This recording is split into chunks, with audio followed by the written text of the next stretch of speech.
जय हिंद दोस्तों, कैसे हैं आप सब। उम्मीद करते हैं बढ़िया होंगे और स्वागत है आपका जेडीएस एजुकेटर की यूट्यूब चैनल पर।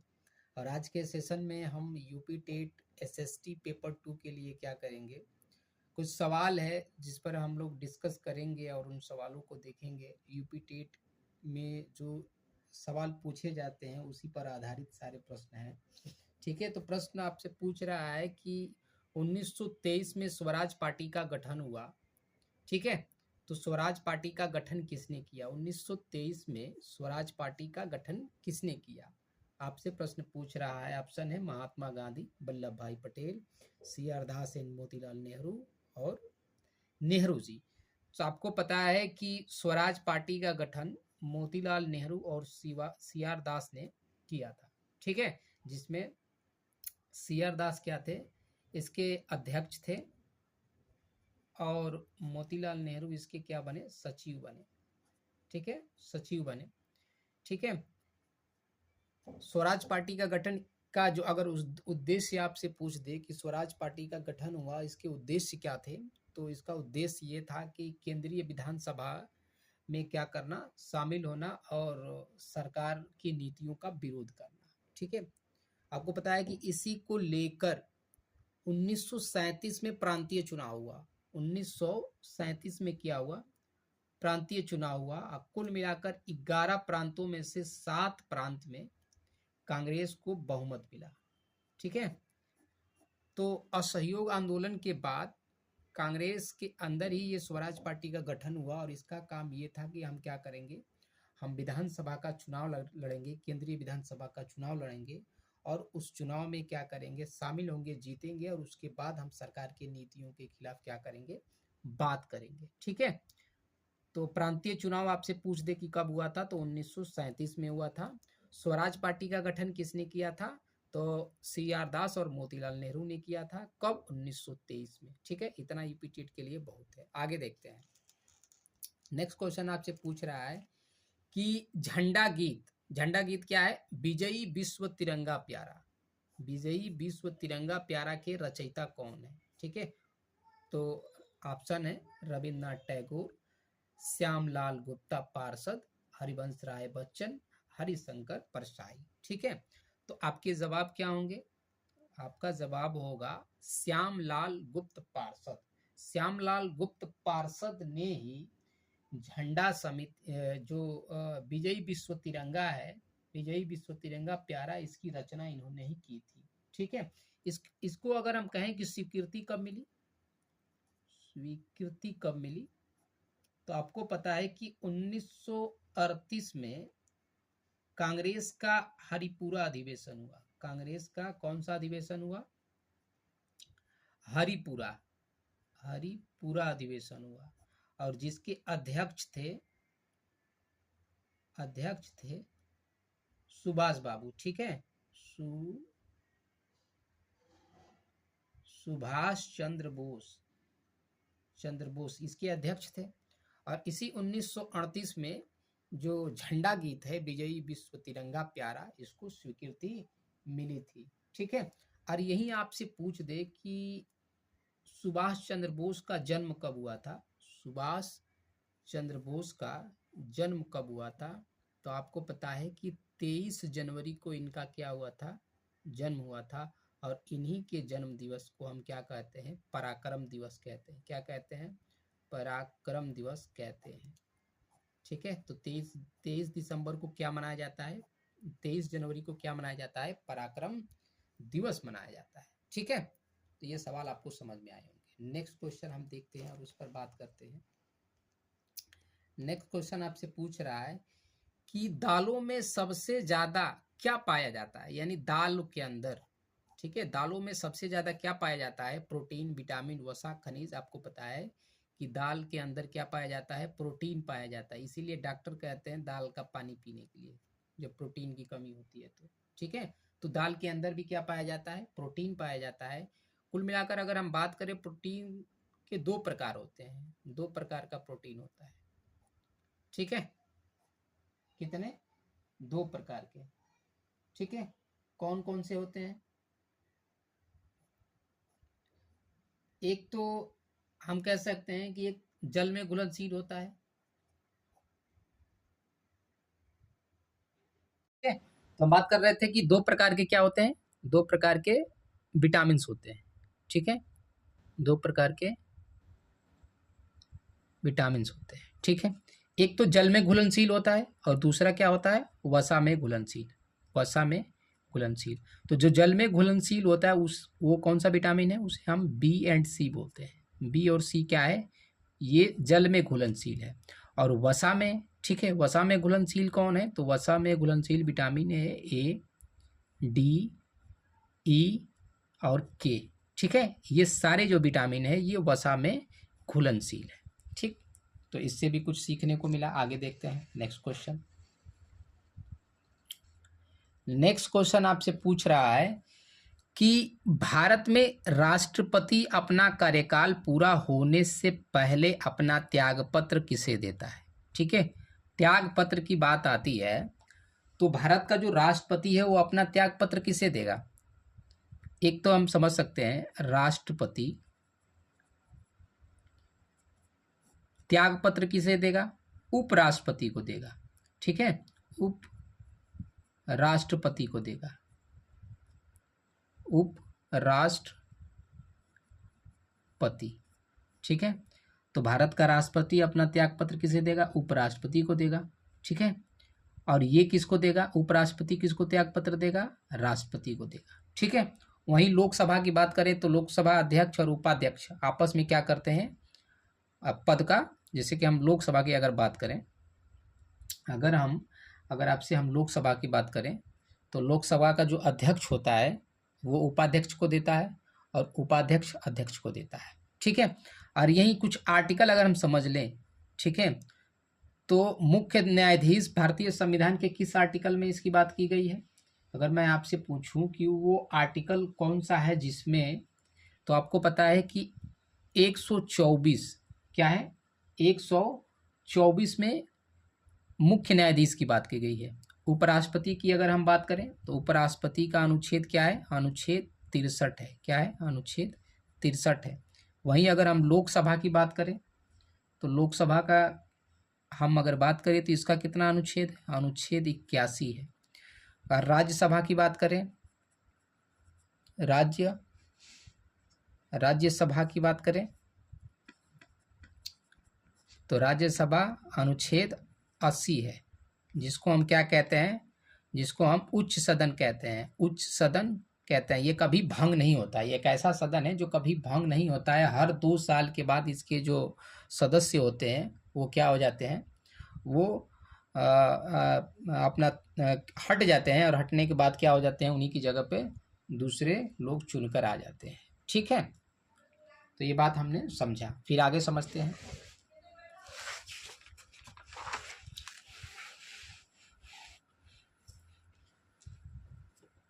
नेक्स्ट क्वेश्चन आपसे पूछ रहा है कि खजुराहो समूह के प्रसिद्ध स्मारक किस राज्य में स्थित है। यानी पूछ रहा है जो खजुराहो है वो किस राज्य में प्रसिद्ध है। खजुराहो के जो स्मारक हैं वो किस राज्य में प्रसिद्ध है, उत्तर प्रदेश, मध्य प्रदेश, राजस्थान, महाराष्ट्र। ठीक है, तो इसका जवाब आप दीजिए क्या होगा। तो आपको पता है कि खजुराहो कहाँ पे है, खजुराहो एमपी में है। कहाँ पे है, एमपी में है। ठीक है, खजुराहो कहाँ पे है, एमपी में, यानी कि मध्य प्रदेश में है। अगर मैं आपसे बोलूं, ठीक है, मगर अगर आपसे मैं कहूं कि खजुराहो को यूनेस्को में कब शामिल किया गया, कहाँ पे, यूनेस्को में कब शामिल किया गया इसको, तो आपको पता होना चाहिए कि दिसंबर 1900 2020 में, सॉरी, तो 2017 में इसको क्या किया गया, खजुराहो को शामिल किया गया। कहाँ पे, ठीक है। वहीं अगर हम बात करें तो आप ये समझिए कि अगर हम ये कहें कि कुंभ मेला कहाँ कहाँ लगता है, आपसे मैं पूछ दूं। आपको पता है कि 4 जगहों पे भारत के 4 ऐसे स्थान हैं जहाँ पर कुंभ मेला लगता है। ठीक है, तो अगर हम कहें कुंभ मेला की शुरुआत किसने की थी, कुंभ मेला, इसकी शुरुआत माना जाता है हर्षवर्धन के समय में, हर्षवर्धन, ठीक है।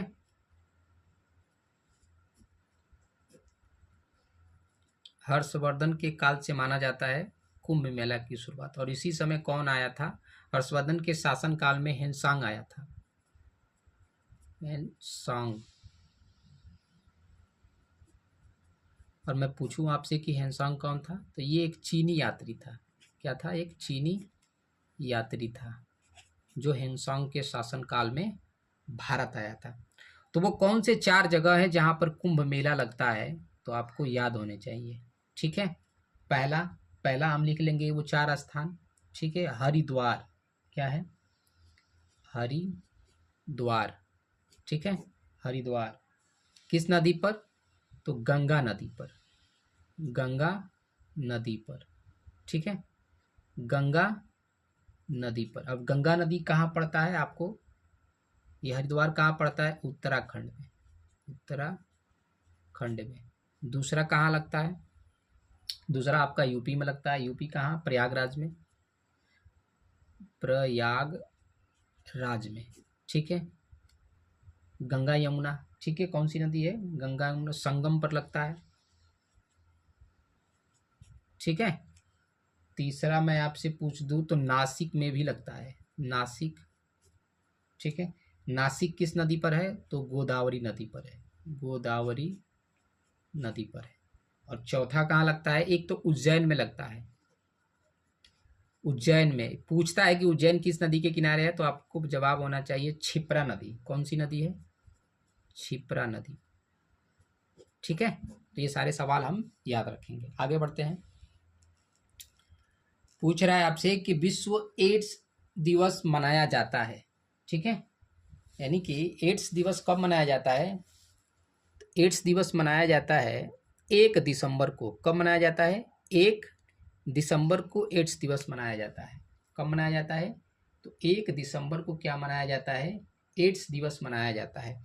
अगर मैं बोल दूं कि एड्स किस वजह से होता है, तो आपको पता है कि एड्स जो है वो वायरस की वजह से होता है, वायरस की वजह से। और कौन सा virus? HIV virus, HIV virus की वजह से होता है, ठीक है। एड्स किस वजह से होता है? HIV वायरस की वजह से होता है। एड्स के लिए कौन सा टेस्ट होता है? टेस्ट अगर आपसे पूछ दे कि कौन सा टेस्ट कराया जाता है, तो आपका जवाब होना चाहिए एलिसा टेस्ट। कौन सा? एलिसा टेस्ट होता है, ठीक है। ये बात हम याद रखेंगे। एक और क्वेश्चन याद रखेंगे कि विश्व टीकाकरण अगर आपसे पूछ दे कि विश्व एड्स टीकाकरण, विश्व एड्स टीकाकरण, टीकाकरण, तो याद रखेंगे क्या डेट है? 18 मई, ठीक है, 18 मई। फिर नेक्स्ट क्वेश्चन देखते हैं। अब आपसे पूछ रहा है कि साइमन कमीशन किस वर्ष भारत में प्रथम बार आया था। तो आपको पता होना चाहिए कि जो साइमन कमीशन है, क्या साइमन कमीशन है जो, इसका गठन जो है वो गठन कब हुआ था?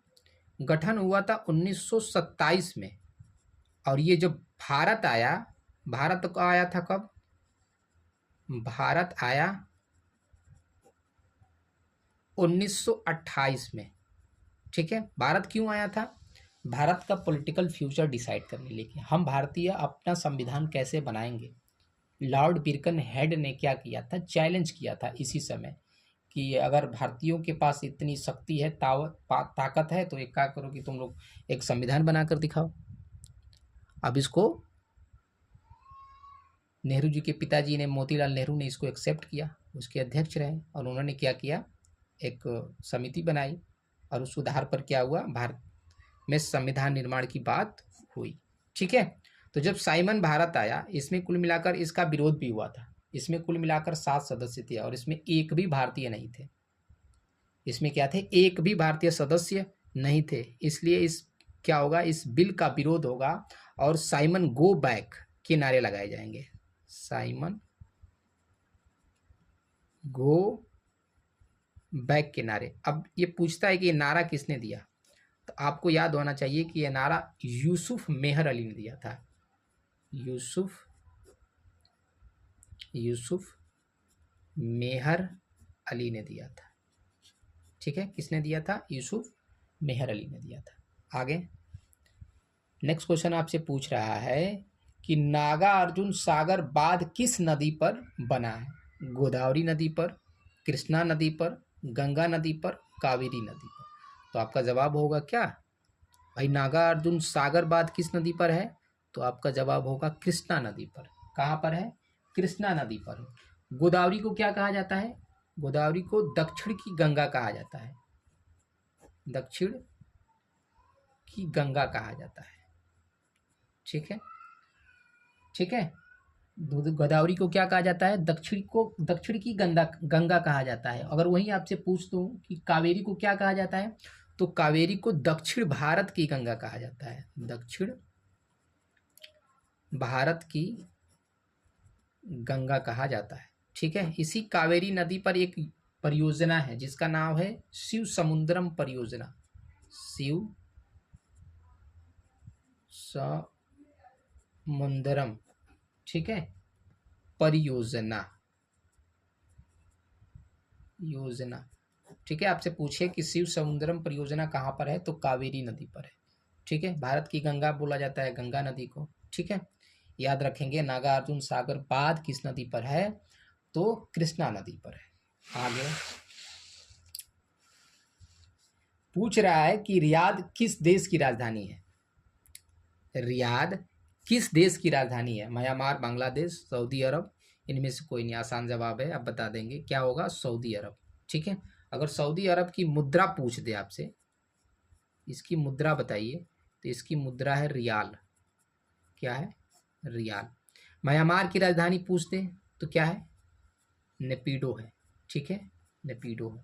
ठीक है, अगर इसकी मुद्रा आपसे पूछ दे कि म्यांमार की जो मुद्रा है, म्यांमार की मुद्रा का क्या नाम है, तो जवाब होगा कयात। क्या नाम है? कयात नाम है। ठीक है, बांग्लादेश, ठीक है, बांग्लादेश, इसकी राजधानी अगर पूछ दे तो आपको जवाब होना चाहिए ढाका। क्या है? ढाका। ढाका। अगर इसकी मुद्रा पूछ दे तो आपको बताना चाहिए क्या होगा? टका। ठीक है, टका होना चाहिए। आगे देखते हैं। क्षेत्रफल की दृष्टि से भारत का कौन सा राज्य सबसे छोटा है? गोवा। कौन सा राज्य? आपको पता होना चाहिए क्या है? गोवा है। ठीक है, क्षेत्रफल और जनसंख्या दोनों अगर पूछ दे तो हम जवाब देंगे सिक्किम। कौन सा है? सिक्किम। ठीक, फिर आगे देखते हैं। पूछ रहा है कि राज्यसभा में चुने हुए सदस्यों का कार्यकाल कितना होता है? जो राज्यसभा का सदस्य होता है उनके कितने कार्यकाल होते हैं? 2 वर्ष, 4 वर्ष, 6 वर्ष, 8 वर्ष। आपको पता है कि 6 वर्ष, 6 वर्ष के लिए चुने जाते हैं और हर 2 वर्ष के बाद क्या हो जाते हैं? ये हट जाते हैं उसके बाद से वहाँ पर। इसीलिए ये कभी जो राज्यसभा है ये कभी भंग ही नहीं होता, कभी भंग नहीं होता। ठीक है, इसीलिए इसको क्या कहा जाता है? ठीक है, अगर राज्यसभा की बात करें कि भारतीय संविधान की किस अनुच्छेद में राज्यसभा की बात की गई है, तो अनुच्छेद क्या होगा?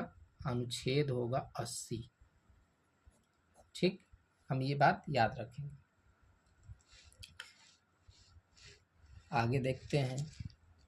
पूछ रहा है किसे भारत के grand old man of India के नाम से जाना जाता है? ठीक है, तो मैं उम्मीद करता हूं कि इसका जवाब आपको आता होगा, फिर भी हम समझते हैं। दादा भाई नौरोजी को हम क्या कहते हैं? Grand old man of India हम कहते हैं। इनको और कई नामों से जाना जाता है। इनको और क्या कहा जाता है? मिस्टर नैरो मेजोरिटी कहा जाता है। मिस्टर नैरो मेजोरिटी कहा जाता है। क्यों कहा जाता है? क्योंकि इन्होंने लंदन में ब्रिटिश हाउस ऑफ कॉमन्स के लिए इन्होंने चुनाव लड़ा था फिन्सबरी नामक जगह से, और इन्होंने बहुत कम वोटों से जीत हासिल की थी। लगभग 7 वोटों से इन्होंने जीत हासिल की थी। कितने वोटों से? 7 वोटों से जीत हासिल की थी। इसीलिए इनको क्या कहा जाता है? Grand old, sorry, mister narrow majority कहा जाता है।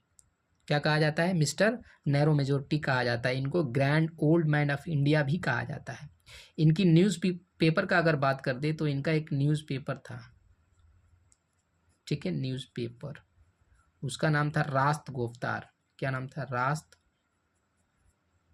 गुफ्तार, ठीक है, रास्त गुफ्तार नाम था। इनकी बुक का क्या नाम था? इनके बुक का नाम था poverty un British rule in India. Poverty, ठीक है, पॉवर्टी अन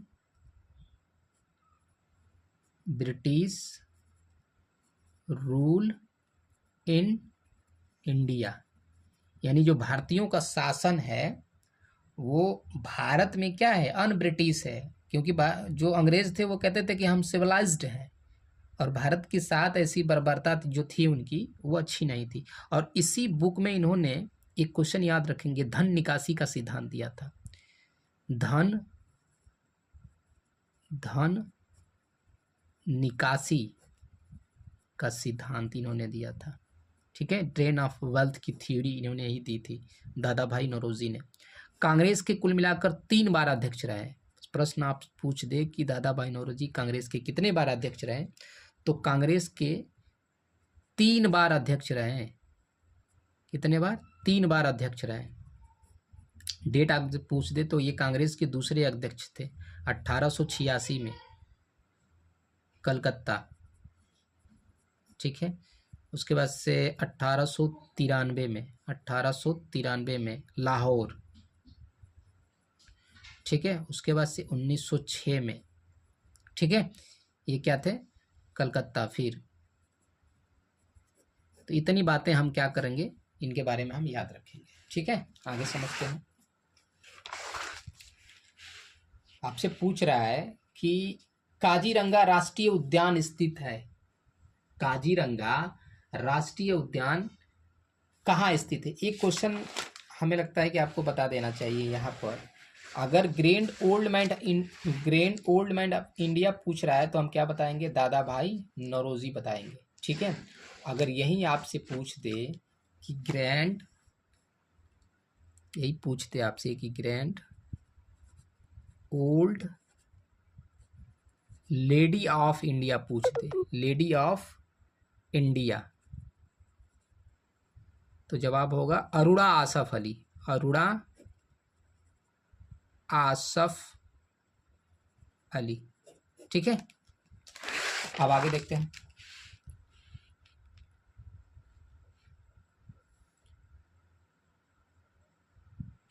पूछ रहा कि काजीरंगा राष्ट्रीय उद्यान कहाँ स्थित है। तो आपको पता है कि काजीरंगा कहाँ पे है? काजीरंगा असम में है। कहाँ पे है? काजीरंगा राष्ट्रीय उद्यान कहाँ पर है? तो काजीरंगा राष्ट्रीय उद्यान कहाँ पे है? असम में है, ठीक है, असम में है, ठीक है, याद रखेंगे। एमपी में कौन सा राष्ट्रीय उद्यान है? तो एमपी में कान्हा नेशनल पार्क है। कौन सा है? कान्हा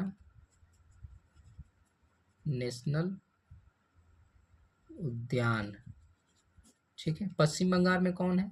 पश्चिम बंगाल से क्वेश्चन बनेगा सुंदरबन, सुंदरबन डेल्टा, विश्व का सबसे बड़ा डेल्टा है ये, ठीक है। केरल में कौन सा है? केरल में आपका पेरियार है, पेरियार राष्ट्रीय उद्यान, पेरियार राष्ट्रीय उद्यान, ठीक। आप आगे समझते हैं। पूछ रहा है कि 100 रुपये का नोट किसके द्वारा हस्ताक्षरित होता है, यानी कि 100 रुपये का जो नोट होता है उस पर किसका हस्ताक्षरण होता है? तो सजाई से जवाब है आरबीआई का होगा। कब होगा? आरबीआई का होता है। अगर यही आपका पूछ दे कि आरबीआई का गठन कब हुआ था, आरबीआई की स्थापना कब हुई थी, तो 1935 में हुई थी। कहाँ पे? कलकत्ता में, ठीक है। इसका वर्तमान में मुख्यालय कहाँ है? मुंबई में है। कहाँ पे है? मुंबई में है, ठीक है। 1 रुपये के नोट पर किसका हस्ताक्षर होता है? तो वित्त सचिव का होता है। किसका होता है? वित्त सचिव का होता है 1 रुपये के नोट पर, ठीक है। आगे पूछ रहा है आपसे कि कितने भारतीय राज्य नेपाल से सीमा साझा करते हैं। कितने राज्य हैं जो नेपाल से साझा करते हैं? भारत के कितने ऐसे राज्य हैं जो नेपाल की सीमा से साझा करते हैं? तो 5 राज्य हैं। वो 5 राज्य कौन-कौन से हैं? उनके बारे में हम लिख लेंगे। पहला कौन सा है? पहला तो हमारा उत्तराखंड है। उत्तराखंड है, ठीक है। उत्तराखंड के बाद है यूपी, यूपी के बाद है बिहार, बिहार के बाद सिक्किम याद रखेंगे, सिक्किम है, सिक्किम के बाद कौन सा है? वेस्ट बंगाल है, ठीक है। तो ये 5 ऐसे राज्य हैं जो नेपाल से सीमा साझा करते हैं। आगे पूछ रहा है कि किस स्थान पर अजंता एलोरा की गुफा स्थित है? अजंता और एलोरा की गुफा कहाँ स्थित है? बेंगलुरु, दिल्ली, औरंगाबाद, लखनऊ। कौन सा जवाब होगा आपका? औरंगाबाद। औरंगाबाद कहाँ पड़ता है? महाराष्ट्र में पड़ता है। अजंता और एलोरा की गुफा दोनों यहीं स्थित है, ठीक है। इसमें क्या मिलता है हमें? हिंदू टेक्स्ट मिलते हैं, जैनिज्म टेक्स्ट मिलते हैं और बुद्धिज्म टेक्स्ट मिलते हैं, ठीक है। ये सारी चीज़ें हमें देखने को मिलती है यहाँ पर, ठीक। कुछ ऐसे स्थल हैं जिनको यूनेस्को में शामिल किया गया, जैसे हम पूछें आपसे, तो एक तो हो गया अजंता, हो गया अजंता की गुफा। दूसरा हम कह सकते हैं एलोरा, एलोरा के बाद लाल किला, ठीक है। लाल किला के बाद ताजमहल। इन सबको यूनेस्को में कब शामिल किया गया? यूनेस्को में कब शामिल किया गया? तो इन सबको शामिल किया गया 1983 में। ये इंपॉर्टेंट बात है, हम इसको याद रखेंगे। 1983 में इन सबको क्या किया गया? यूनेस्को में शामिल किया गया। नेक्स्ट क्वेश्चन देखते हैं। पूछ रहा है कि थायराइड से निकलने वाली हार्मोन, ठीक है, थायराइड से निकलने वाली हार्मोन कौन है? पैराथाइकलिन, थायरोक्सिन, इंसुलिन, ठीक है।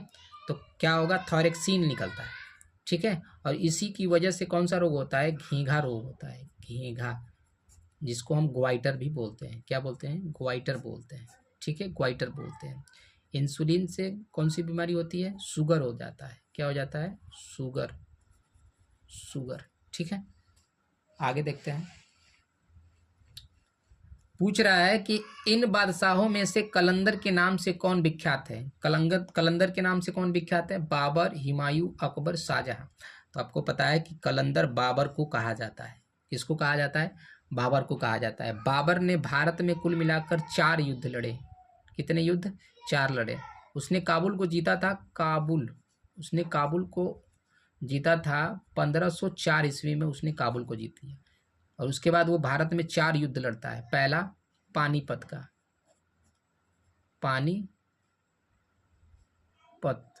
ठीक है। कब? 1526 में, 1526 में बाबर लड़ता है, ठीक है। बाबर और किसके बीच होता है? बाबर का कुल मिलाकर 4 युद्ध रहा भारत में, और उनमें से पहला जो युद्ध है वो बाबर किसके साथ लड़ता है? बाबर इब्राहिम लोदी के साथ लड़ता है। किसके साथ? इब्राहिम लोदी के साथ लगता है 1526 में, ठीक है, जिसको पानीपत का युद्ध कहा जाता है। दूसरा उसने 1527 में लड़ा, ठीक है। किसके किसके युद्ध? बाबर और वो राणा संगा के बीच में लड़ता है, राणा संगा के साथ, राणा संगा के साथ। उसके बाद से 1528 में लगता है चंदेरी का युद्ध, ठीक है। किसके किसके साथ? बाबर और मेदिनी राय, ठीक है। और उसके बाद से 1529 में लड़ता है घाघरा का युद्ध। बाबर और अफगान थे। कौन? अफगानों के साथ। अफगानों में कौन था? महमूद लोदी था, महमूद लोदी, ठीक है। और इन सब में बाबर क्या होता है? विजयी होता है। इन सब में बाबर विजयी होता है, ठीक है। ये सारे लोग हार जाते हैं। इतनी बात हम याद रखेंगे बाबर के बारे में। आगे देखते हैं। पूछ रहा है कि ईस्ट इंडिया कंपनी की स्थापना के समय भारत का शासक कौन था? तो पता चला कि 1600 ईस्वी तक भारत में मुगलों का शासन था, ठीक है। तो इस समय जब ईस्ट इंडिया कंपनी की स्थापना हुई 3 दिसंबर 1916 को, तो अकबर का शासन था। किसका शासन था? अकबर का शासन था। ठीक है, किसका शासन था? अकबर का शासन था। इस बात को हम क्या रखेंगे? याद रखेंगे। ठीक, आगे। कौन सा स्थल प्रागैतिहासिक चित्रकला के लिए प्रसिद्ध है? ठीक है, तो आपका जवाब क्या होगा? आपका जवाब होना चाहिए भीमबेटका। क्या होगा? भीमबेटका। भीमबेटका एक क्या है? प्रागैतिहासिक चित्रकला के लिए प्रसिद्ध है। ठीक है, सांची कहाँ पर है? सांची आपसे पूछ दे तो सांची एमपी में है।